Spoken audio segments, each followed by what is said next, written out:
scope car. See the roof got that V in it? Well, anyway, I'll show it to you later. All right. I think we're live. Oh. Yes. Maglite for the viewer appreciation. Yeah. We're doing a trivia for Paul Stennard and Preston Petty products for a mini mutter. Okay. All right. And you get your phone fixed tomorrow. It's jacked up. Yes, I'm getting my phone fixed tomorrow. I'm very excited about that. Okay. Why can I hear that? That it can't be like that. Sorry. All right, that's good. And it's 6 o'clock. No. I'm cutting to the chase here. Well, you're on anyway, so you're live. I'm aware of how the whole thing. All right. All right. Yeah. Oh boy. What's the matter? Nothing. We're good. I'm Jerry Maddox, And I'm Ryder Maddox in sunny California. and you're watching Vintage Motocross Q&A, hosted by Joe Abbate.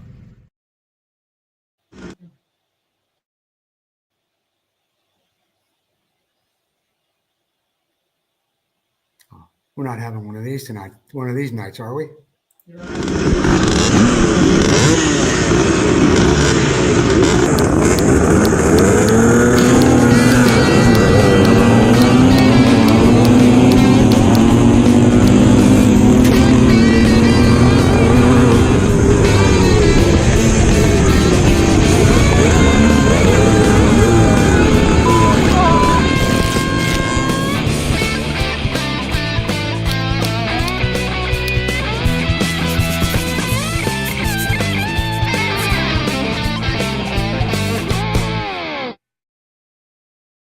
Good evening, everyone. You're watching Vintage Motocross Q&A, and I am your host, Joe Abbate. Thank you for joining me tonight. We've got an action-packed show, a lot coming up. We're giving away a lot of prizes tonight, some of them from Preston Petty, others are from Amsoil. As always, the lovely and enchanting Susie is with me tonight. Susie, how's everything going over there? Yeah? What, are you not talking tonight? Or I mean, you're like Charlie Chaplin over there. What are you doing?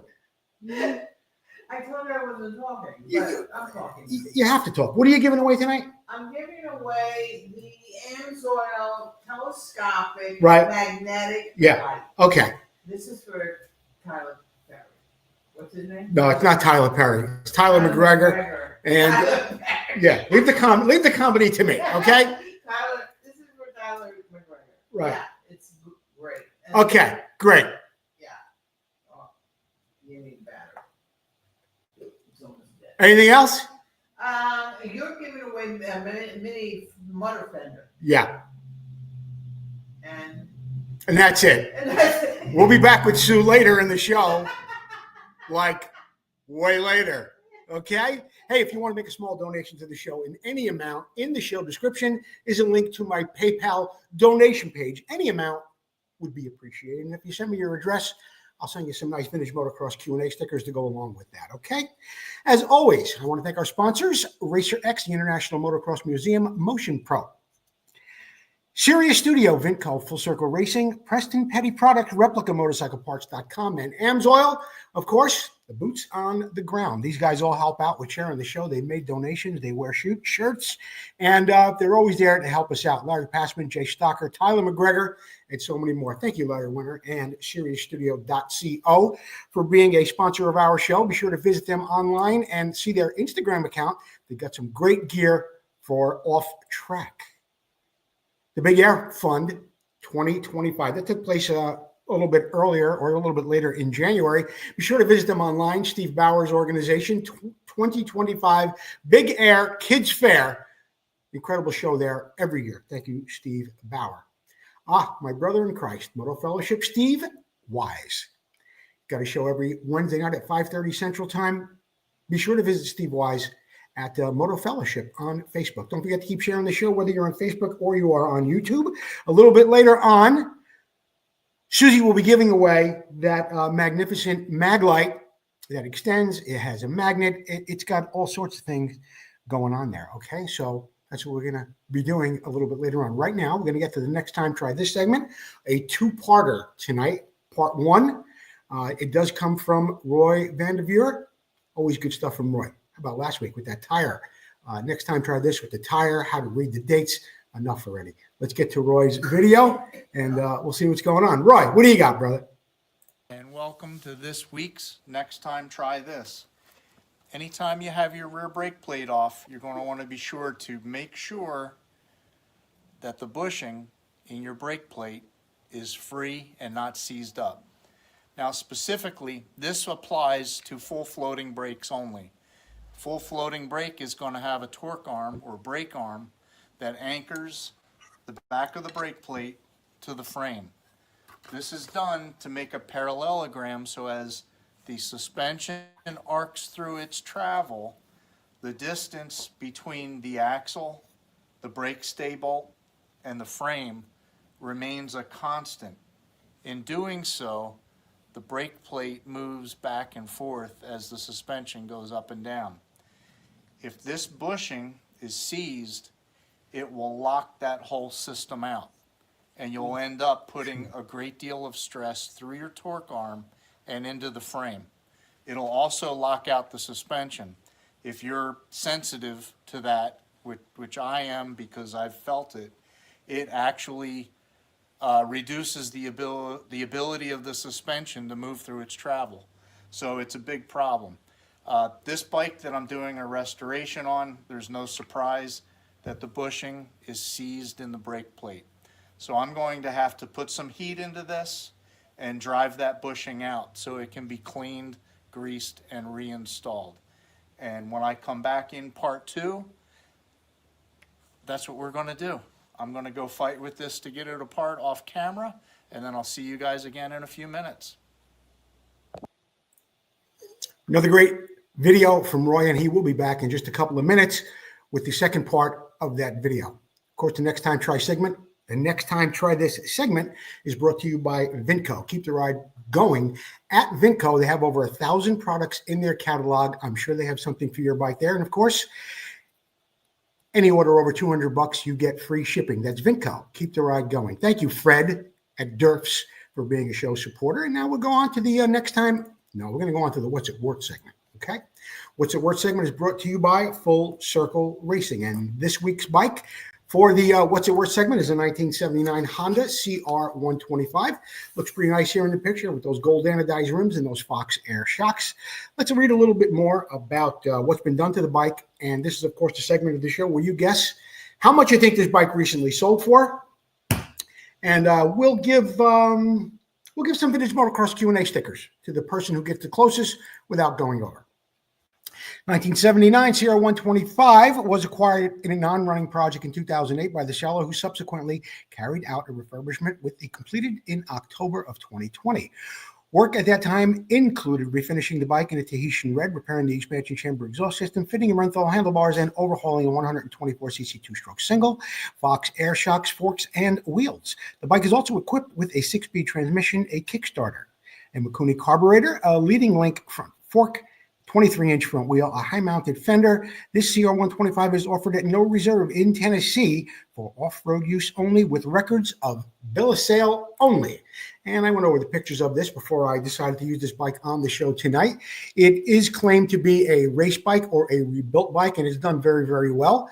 Yeah, I mean, the engine looks like it's nice and tidy there. There was no mention of it being rebuilt, but it sort of sounds like it did. Everything looks to fit on the bike, and it remains a pretty stock-looking bike, with the exception of the wheels and the Fox forks. There you see that the Kickstarter, not the Kickstarter, but the kickstand mount is still there. There's a picture of the bike in process. They got some fork boots on there at one point. I guess they still have them on.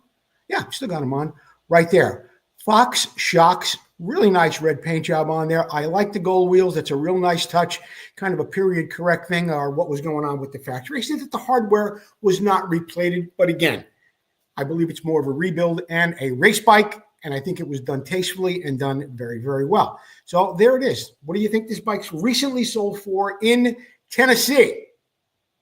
Fox shocks, rebuilt, nice paint job, gold rims. 25, 35. This bike sold for $4,000. There it is, $4,000, 1979 Honda CR125. And if Susie can tell me in the comment section who may have got the closest without going over. Susie, you got anything for me over there? Al Roof got it right on. Al Roof got it right on. Anybody else? And then Russell Waters, $39.95. All right, here's what I'm going to do. You can't get much closer than those two guys, Russell Waters and Al Roof.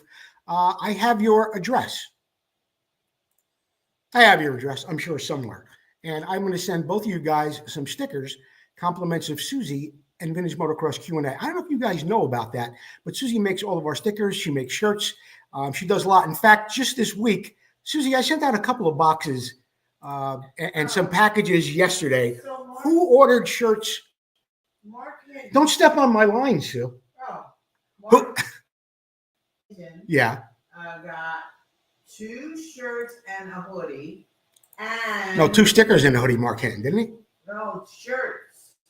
2 shirts. And Oh, he got T-shirts. Yeah. a little baseball shirt. And then Ben Thomas, from, Right. Ben's Mini bike lovers. Mini Bike Right. Lovers, Yeah. he also ordered 3 shirts, and he ordered like 35 stickers. 35 stickers? Yeah. All right. Well, there you have it. Guys are ordering stickers. They're ordering shirts. They're getting it done here at Vintage Motocross Q&A. Susie, making shirts, stickers, all kinds of really cool stuff. We are going to take a break here from our sponsor, Full Circle Racing. We'll be back with more Vintage Motocross Q&A. I get asked often, what's the most important thing on Clunker? Answer's simple, it's me. That's why I use Full Circle Racing wheels prepped by Tom McAllister. So should you. Watch this and learn why.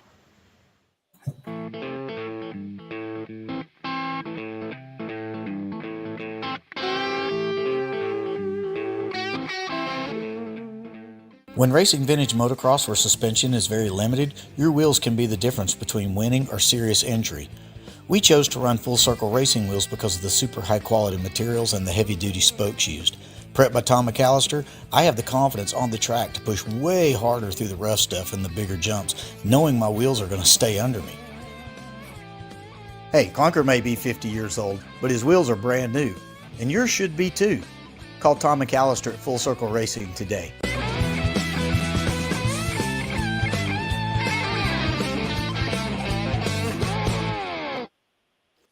All right. Thank you, Tom McAllister and Full Circle Racing for all that you do for us here at Vintage Motocross Q&A. You built some really beautiful wheels for us and some of our restorations in the past and keep a lot of our customers happy as well.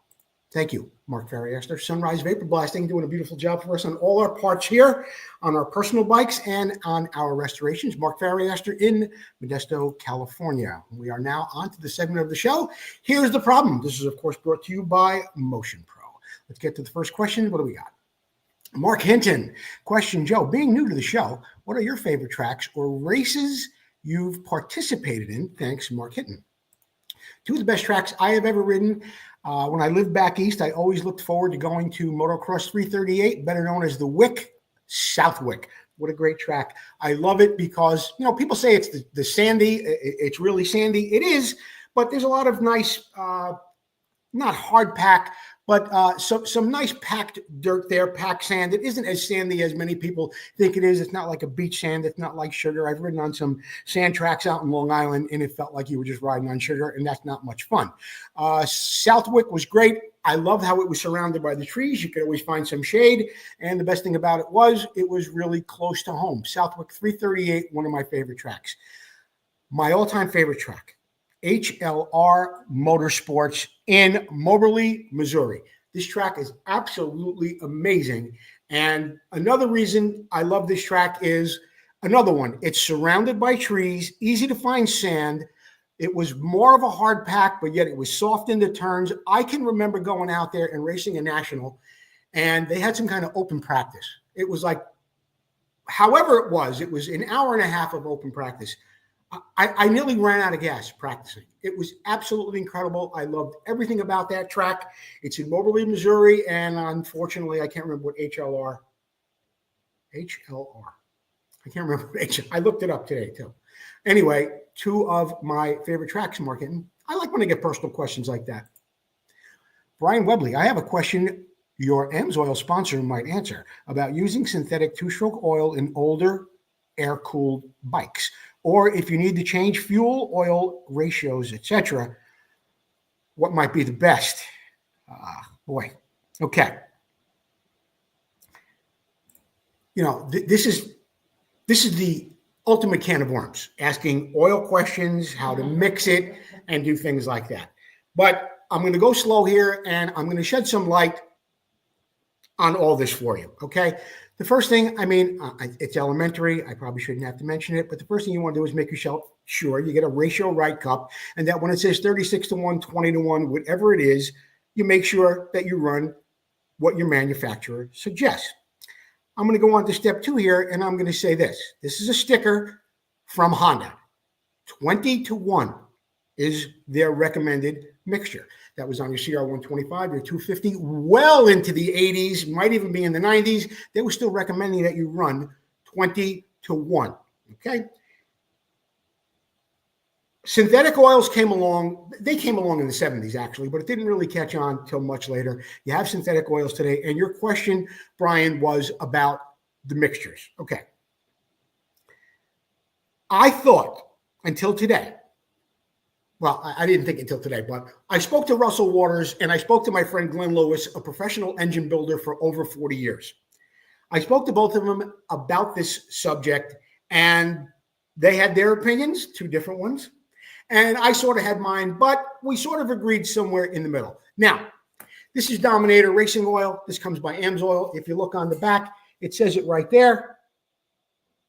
You can use it in an injection system or for up to 50 to 1. What does that mean? I always thought that a synthetic oil, you could use less oil, more gas, the bike's going to run cleaner, you rejet it, and that is partially true. The other part of that is what they're saying is that you can run that oil in any gasoline engine that takes 20 to 1, 30 to 1, 40 to 1, all the way up to 50 to 1.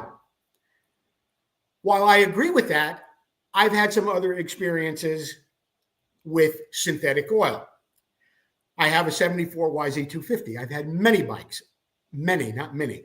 And I've had as many as 3 bikes at the track, 3 different bikes completely, to race all in one weekend. I remember a weekend where I had a 74 YZ, an 85 KX, and I think it was either a 79 CR125 or an 80, whatever it was. It was 3 different bikes.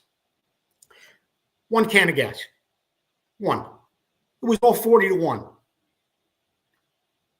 98 octane, 100 octane, 40 to 1 with a premium oil. I don't think it was AMSOIL at that point. Every bike ran great. I adjusted the jetting to all of them, the timing, everything was perfect. Your question about using synthetic oil in older bikes, there's nothing wrong with it. I would not recommend going 20 to 1 with a synthetic oil. The oil they made in 1974 does not have the properties and the friction or anti-friction lubricants of your oils today. It dissipates heat better. It's just a way better oil. Now, I'm not saying, although some oils say that you can go half of what you normally use. Honda's saying run 20 to 1. Some oil companies saying run it 40 to 1. I don't know if I'd go quite that lean. But I would go on a 20 to 1 engine. I would definitely go. Now, Gino's got an opinion on the oil too. When it says 20 to 1, I would definitely go as lean as 30, 32 to 1, 36 to 1. Here, another product from AMSOIL. Sabre, 100 to 1. You don't use 100 to 1 in a bike that would have stress on the engine. In a race, you're shifting gears, you're pulling up big hills, you're going through the desert, but you could run 100 to 1 in your weed whacker. You could run it in your leaf blower where there's not any stress on the engine. It's just running wide open with no stress on it. So, can you run synthetic oil in your vintage bike? Yes, Brian Webley, you absolutely can. Should you run half the amount? No. But if it says 20 to 1, don't be shy and go 34 to 1, 36 to 1 for sure. Check your plug. check your jetting. If you're a little hesitant to do that, you could start off running 20 to 1 if that's what it calls for with a synthetic oil. I think the thing's gonna smoke like you got a cigar in the bike. It's gonna smoke like a chimney. Then from there, you can go leaner. You can go leaner. It's also a jetting thing. It's also a altitude thing. I hate to make it so confusing, and really, really, it's not once you get it down to a science on your bike. But synthetic oil in a vintage bike, absolutely. Way better. And also in your vintage 90s bikes, late 80s, with the power valve, you're going to see a big difference when you run it a little bit leaner on your power valves and when you tear the bike down at the end of the year. Okay, I hope that sheds some light on it for you and others. Jerry Maddox, I have a 1980 CR125 with, of course, the plastic tank. It is scuffed and tired just from normal wear and tear. How does a pro like you refurbish to make it look fresh again? I call someone who polishes plastic. Mm-hmm. I have incredible patience when it comes to straightening aluminum tanks, but I do not have that amount of patience to wet sand plastic all day long. Now, you can take a tank like this. This is a RM125 or an RM250. It looked like this to start off with. It's yellow. It's faded. It's got some brown stains on it. I would probably say that the person who polished this tank probably went from, it's possible he went from 80 to 180, 220, 240 to 300, 320, all the way up to maybe 2,000 before getting on it with a buffing wheel, a very, very soft cotton buff. These guys know what they're doing. Jerry Maddox, I sent you the name of someone that I would recommend to polish the tank you're looking to polish, that red Honda tank. So they're not a sponsor of the show, but we go back and forth. He does favors for me, and I recommend him. He doesn't need advertising on this show. He's got plenty of work. So that's who you want to call. That's how it's done. You can try it yourself. It's a lot of sanding, and sandpaper isn't cheap, and maybe your time is very, very, very valuable to you, but that's how you do it. This segment of the show is brought to you by Motion Pro. Be sure to get 20% off across the board on Motion Pro. Simply type in MP9135. That's MP9135. Motion Pro. Thousands of products in their catalog. Great tools, great replacement parts, cables as well. Thank you, Russell Waters. It was good speaking to you today. And you did give me an explanation about the oil. I hope I made it as clear as possible. We are going to take a break right now for just a minute. We're going to hear from our sponsor, the International Motocross Museum. We'll be right back with more Vintage Motocross Q&A, and we've got some giveaways coming up. Hi, I'm Warren Reed. You're watching Vintage Motocross Q&A. We'll be right back.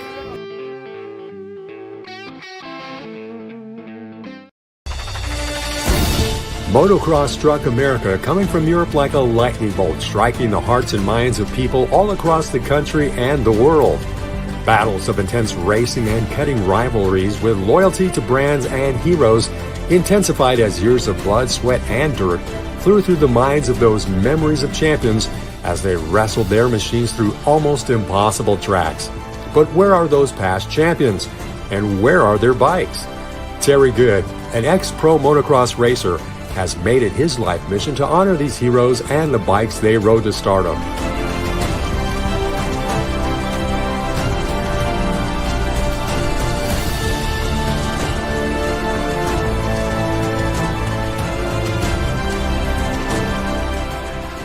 We raced, we rode, we lived and breathed motocross.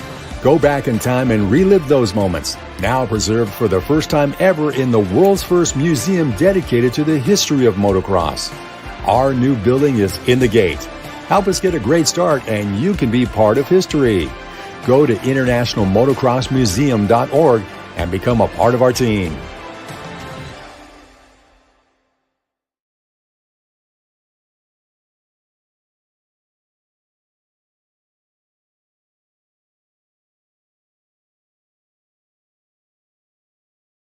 The International Motocross Museum is a not-for-profit 501c3 organization. You can go over there to internationalmotocrossmuseum.org and you can purchase some shirts, hats, clocks. There's some really cool posters over there. Some of them are autographed, limited edition. Be sure to get over to the International Motocross Museum.org. Susie, I am ready to do trivia. Are you ready? I am ready. All right. You got your dog with you? Your service dog? Yeah. All right. Gino, the service dog, is in place. Susie's back. And trivia. And this is really kind of neat because it was prompted by a viewer, and I'm going to get more into that in just a minute. Last week on the show, we were talking about the Super Bowl of Motocross, the first one, and how Marty Tripes won that event. And everyone remembers Marty winning that. He was just about 16 years old at the time. But a lot of people forget about another racer and that there was another class that night. There was not only 250cc racing, there was 500cc racing as well. Put your thinking caps on, and you have to type in the answer. The first person that Susie sees type in the answer gets the Preston Petty Mini Mutter in either white, yellow, or silver. They are also in red now as well.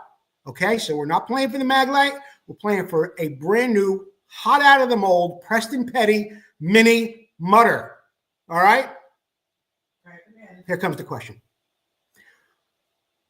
At that first Super Bowl of Motocross, Marty Tripes did win the 250cc class that night. Who won the 500cc class at the first Super Bowl of Motocross? Who won the 500cc class that evening at the Super Bowl of Motocross? Type in your answer. The first one to do so will get the Preston Petty fender in white, yellow, or silver. Right now, I want to remind everybody that there's a race coming up on March 7th and 9th. It is called Carolina White Lightning. It's a cross country. It's a motocross. And yeah, Al Roof wanted me to mention that to everyone. So don't forget, that race is coming up. Sue, do you want to go right to it already and tell me who the winner was? Oh, I have a winner. You do? Yeah. All right. I'm going to go back to it. I'm going to read the question again. Here it is. Who won the 500cc class at the first Super Bowl of Motocross on that evening? Susie, who was it? Who was the winner? Yeah, who's the winner? Oh, hold on. Oh, for the love of Jesus. Come on, Sue. Wait a minute. That's it. I'm putting you on camera now, too. All right. It was Charlie Bagley. Charlie Bagley? He won. What's the answer? Brian Holcomb. Briar Holcomb is the right answer. Charlie Bagley, message me your mailing address. You get your choice of a white, yellow, silver, or red Mini Mutter fender, compliments of Paul Standard and Preston Petty products. Okay, I've got the results right here, and there they show. Of course, Marty Tripes in the Inter-Am 250 division, and there it is in the 500cc support class. Briar Holcomb on a Suzuki, 1973, I think this was. You got Barry Higgins on a CZ, Chamberlain in there on a Mako, Bruce Torbett, and the late Dwayne Jones. Now, how did I come up with that trivia question? Phil Agapio. Phil Agapio is a great guy, a good friend, big supporter of the show, builds some beautiful bikes. And this is the message he sent me last week, right after the show was over. Hey, brother, great show tonight, as usual. Just thought you were talking about the Super Bowl of Motocross. One thing that never gets mentioned is Briar Holcomb won the 500cc class on a Suzuki. I got to thinking he might be a pretty good guest for you to have on your show some night. Yeah, I agree. It would. He's not only a great guy, he's really a good friend. And we go to church together every Thursday. Just a thought. Let me know if you're interested, and I can ask him, not to mention maybe you can get him as a sponsor from Factory Effects. So I'll be seeing him at church tomorrow night. We'll go have dinner together. I'll ask him about that. Phil Agapio, I think that's so nice of you to do that. I know Briar. I've met him a few times. We've also, the last time I saw him, it was at some, it was at a, what do you call it? Celebration of Life. And it wasn't really the right time. And then it's like, well, I want to mail it to him. And I can't remember all the people I want to send stuff to as far as sponsors of the show and people that really give back, are a part of history, and still make something that's good for our vintage racers. I mean, there's a lot of people out there, but not everybody makes like a graphic or something that's special that can be used on more of the vintage bikes. Anyway, Phil Agapio, thank you. Because of you, I came up with the question. Congratulations to Charles Bagley. He said he actually thought Holcomb was on a Husky, not a Suzuki. He's not on a CZ. He was on a Suzuki. According to the results. He was on a Husky, not a Suzuki. No, he wasn't. He did ride Husky at some point. Okay. I do believe that. I remember him on Mako, too. You got that, Charlie? Yeah, Charlie. Yeah, no, you're in line there. Okay. All right. Let's get on to the Moto Showcase. Moto Showcase is brought to you by Preston Petty Products. I just gave away a fender. There's no need to plug Preston Petty anymore. Okay, I'm only kidding, Paul. You know I love you. Okay. A couple of weeks ago, I asked people to send me bikes in for the Moto Showcase, and they did that. One was Chris Lucas. One was Kevin Boston. When I ask for a brief but informative description, sometimes it's a little too brief. But look, guys, what you sent was perfect. I appreciate it. Both of them are a little on the short side, but they're good. And we're just going to move on with this. And I want to thank you both for sending in some cool bikes. Chris Lucas, 1977 Yamaha YZ80D. This bike was a running project that was hanging out in my shop for 15 years. After my granddaughter got a brand new Honda 50, I decided to build this YZ80 and ride around with her. I had the frame and swing on powder coated. The motor was rebuilt by Woody at Action Cycle in Tacoma. Has all new bearing seals, rods, pistons. I had a nice pipe hanging in my shop. Turned out to be for a YZ80. I used a set of shocks for my weight. I went with aluminum rims, stainless spokes from Buchanan. Shame on you that you didn't go to Full Circle Racing and Tom McAllister. I have translucent plastics and a new complete seat from DC. The tank is painted with 74 graphics and the YZ stripe. It's got a Mikuni carb, Boys and Reeds. All the controls are new and a whole lot more. Thanks for featuring the bike on the show. And thank you, Chris Lucas, for your years of sending in bikes from the Lucas family. And yeah, just a lot of cool stuff that the Lucas family has sent in. And they sold a lot of bikes at the auction. Their bikes bring top dollar. Wonderful guys, just a real great group, great family that does so much for the vintage scene. Our next bike comes from Kevin Boston, my 1983 CR 250. This is kind of a sentimental story. Kind of tugged at my heartstrings a little bit while I was reading about it. It was my best friend. He always wanted to restore this bike, and he tragically passed away before he could do that. His family, we were all close friends, and they made me the new caretaker for this bike. With some help from Gerhard Carter and Tom McAllister, I was able to make his dream come true. I'm just waiting for some side panels now for my friend Ryan. May he rest in peace. There you have it. From Kevin Boston from Johansson Mechanical Incorporated. You did a beautiful job on this bike, and I'm sure your friend would be proud. Once those number plates are on, send it back to us. I'd like to get another look at that. Just a great story. It's a shame. People do pass on, and friends take care of their bikes. What else we got coming up here? We got some events, April 25th, 26th, and 27th. We've got the CZ World Championship that happens in Marysville, California.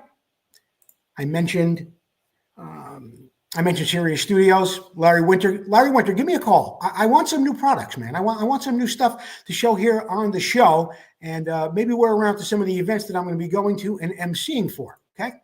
Thank you, Racer X, FastGuyStuff.com, and Ben's Vintage Mini Bike Lovers.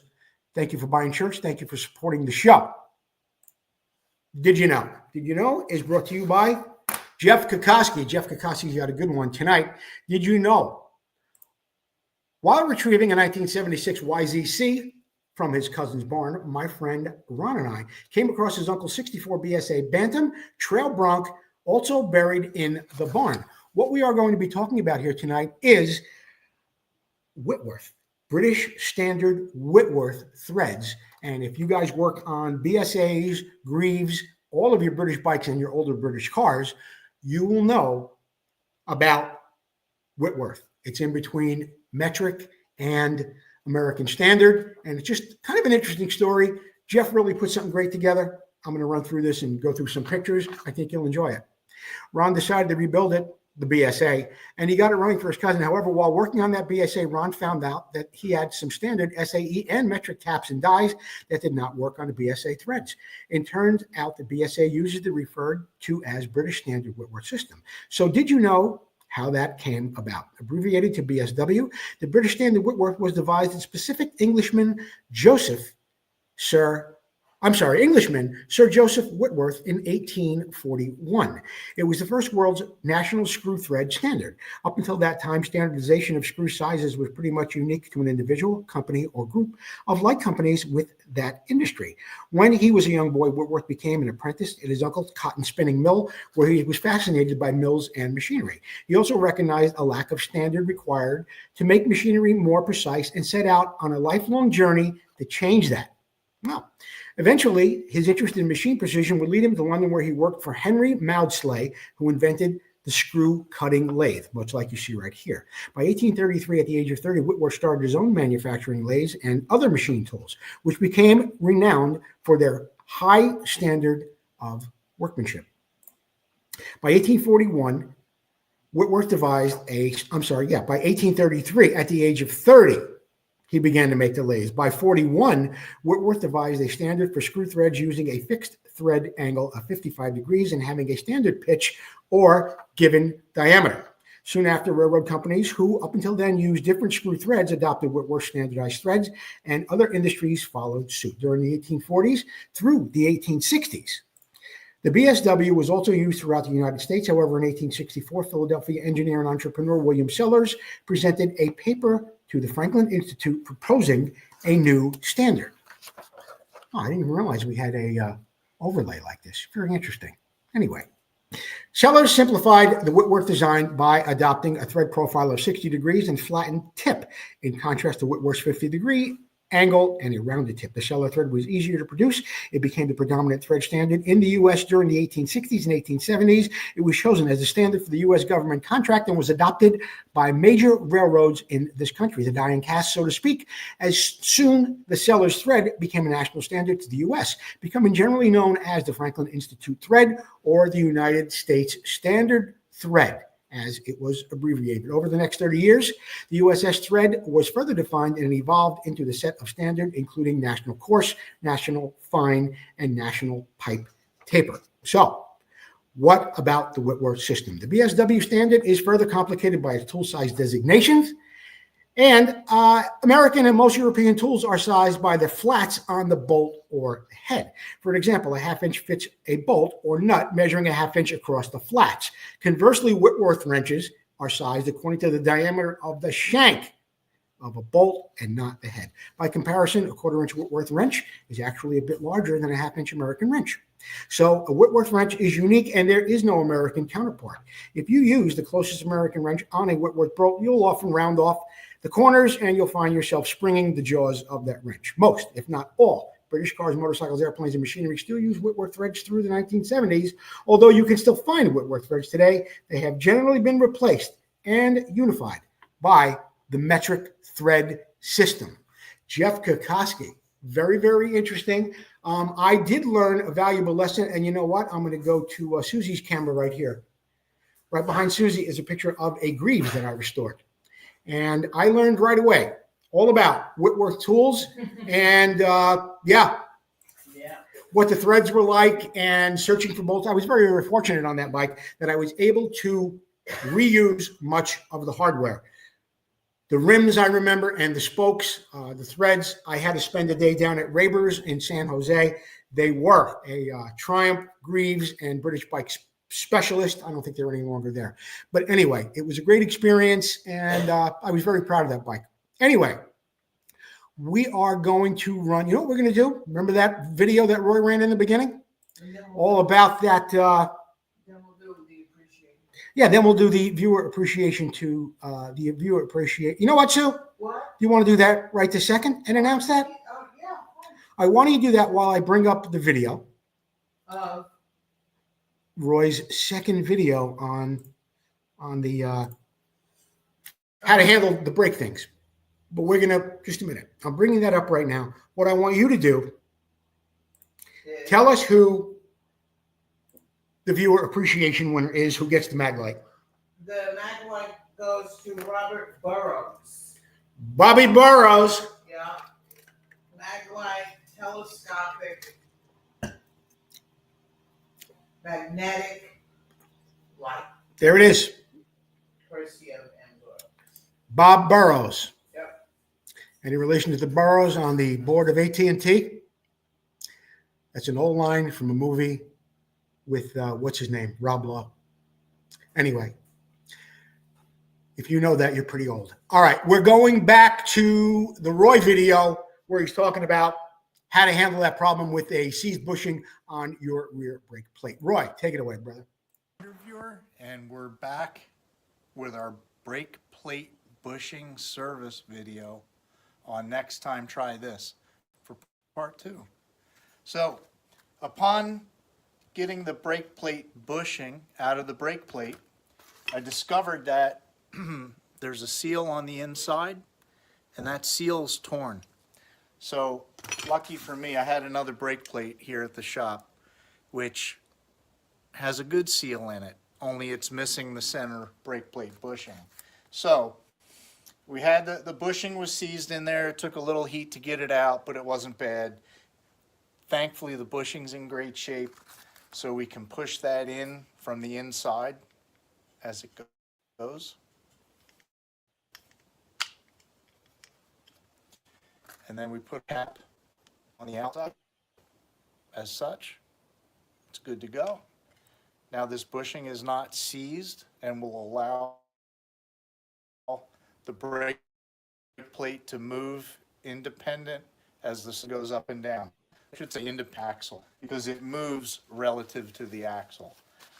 So this is an important maintenance point. If you have a full floating brake and you don't know if your bushing is seized, I pretty much guarantee you that you're riding around with a seized brake plate bushing. It's all in the manual. It's well spelled out, but it's easy to underappreciate how important it is to keep that thing lubricated and moving freely. So with that, I'm out. Till next time, friends, keep that grease on your brake plate bushings. See ya. Roy Vanderveer, some great stuff. Boy, he's been really sending a lot of stuff lately. And he did something with the repairing of an airbox, plastic airbox, along with a plastic mud flap. That was a big hit. I posted it on the Vintage Motocross Q&A page. And I've got some other stuff. I will post this so you could see it free, separate from the show. I will post that up on the Vintage Motocross Q&A page tomorrow. Right now, we're going to hear from our sponsor, ReplicaMotorcycleParts.com, and then we'll be back to wrap up Vintage Motocross Q&A. We'll be right back. Hi, I'm Paul Parkinson with Replica Motorcycle Parts. I'm sitting here with our test bike, which is ridden by Jerry Maddox. It carries the #1 plate in the US. Let's go over a couple of the parts that we've got on here. We've got our ignition cover with the case saver built into it, so that when the chain comes off, you're not damaging your cases. Spacer, foot pegs. Jerry runs our airbox. Seat brackets, keeps the seat on tight so he doesn't fall off when he's going over the whoops. And then on this side, Jerry runs a couple little things, a lot of little rubber parts on the bike and that stuff are all done by us. And then down here we've got our brake pedal, which has got needle bearings in there, and then it's got a wider toe peg so it gives them a real nice, clean, easy to use brake. And then this is our latest part. This is a CR250 type knuckle. In fact, Honda used them on the last versions of the MR175s, and this is a real trick aluminum Kickstarter arm. So that gives them lightweight, strength, and reliability more than anything else. Reliability.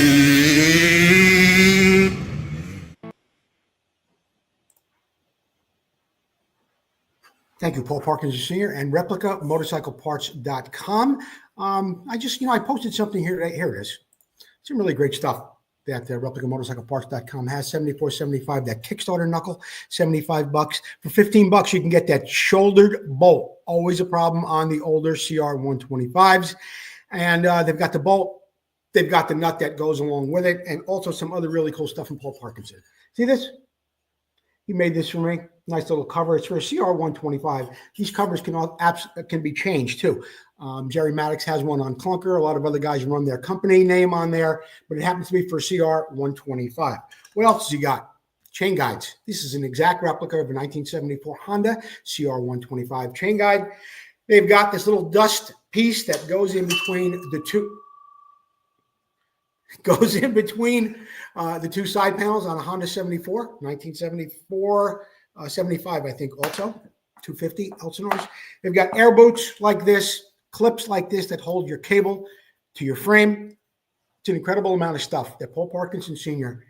And ReplicaMotorcycleParts.com has to offer all of us here in the vintage motocross community. I know it's tough to find anybody that does more for the sport than the sponsors that we have here. That includes Preston Petty, Vinco, and of course, ReplicaMotorcycleParts.com.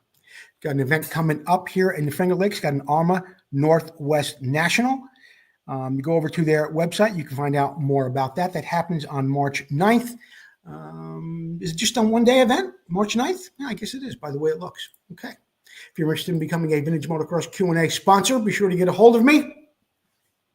I'll be happy to get you a package that tells you more about how to become a sponsor. It is not as expensive as you think, and you'll reach a lot of people every week because so many people share the show, and it goes on not only on Facebook, but it goes on YouTube, and a lot of people share it on their personal pages. Thank you, FastGuyStuff.com and everybody else who helped share the show. That wraps it up for Vintage Motocross Q&A this week. Congratulations to the winners on the telescopic Magnolite, on the Preston Petty Mini Mutter. I got some stickers going out to Al Roof and to Russell Waters. Oh, Gino, would you like to join me? Gino's eating. Gino's eating? Yeah. You think he'd leave that bowl if I called him? Gino. Gino! Gino! Come on, boy. There you go. Dr. Feliciano was looking for you the other day. And he was eating. See that? Good job. All right. Thanks, everyone, for watching the show. Don't forget to keep sharing it if you can. We'll see you next time on Vintage Motocross Q&A.